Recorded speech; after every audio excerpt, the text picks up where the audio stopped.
Hello everyone, welcome back to my channel. In this video, I will show you how to add the connection string and how to perform the migration command.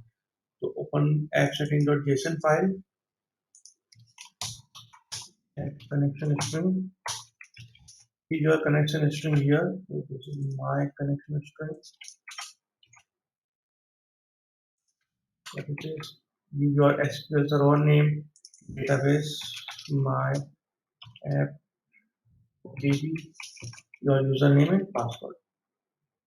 After that, go to NuGet package,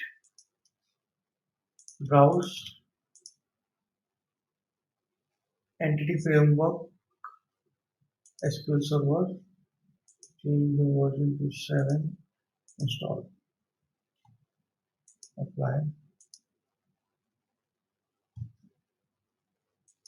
Then also install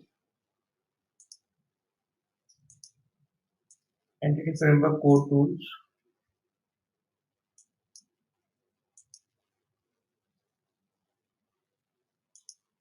I also install Entity Framework Core.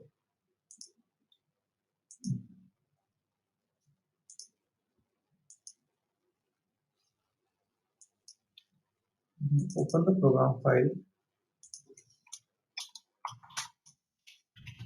Add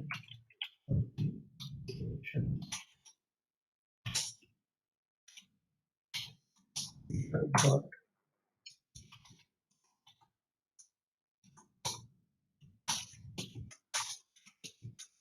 there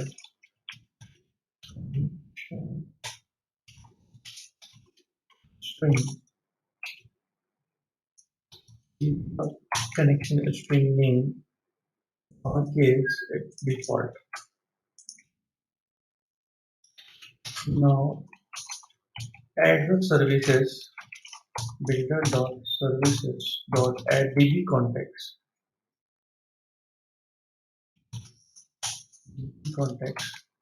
Give the db context file name. Then the reference. Then set the options. Which database you are going to use.